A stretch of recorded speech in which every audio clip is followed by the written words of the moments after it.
छोड़ा ही के रहे तो प्यार काहे कैलू, झूठाऊ के हमारा के आसरा धरैलू। छोड़ा ही के रहे तो प्यार काहे कैलू, झूठाऊ के हमारा के आसरा धरैलू।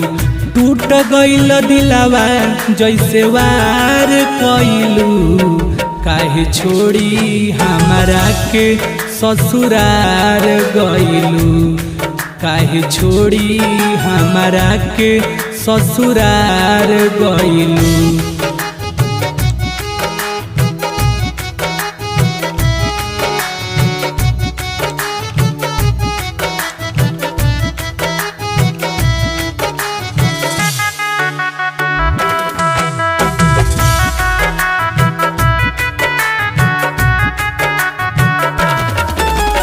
बचपन के तू रहलू साथी, अब काहे रोइलू हो।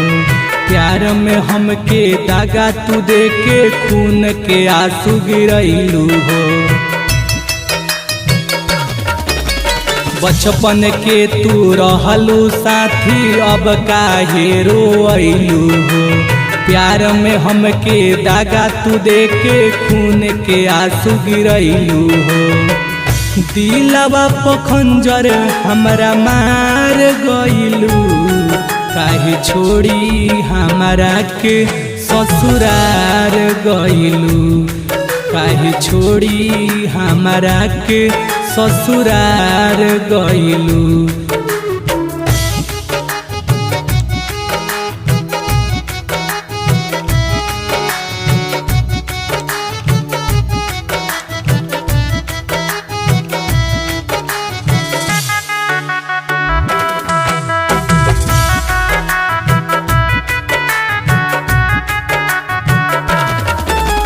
रंजय के तू मनले रहू दिल औरी जान से, अब काहे नफरत भइल बा जानू हमारा नाम से।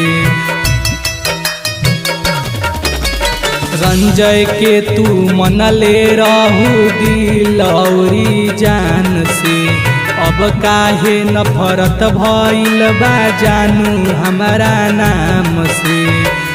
सालमन सलोना संगाबाद भइलू, काहे छोड़ी हमारा के ससुरार गइलू, काहे छोड़ी हमारा के ससुरार गइलू।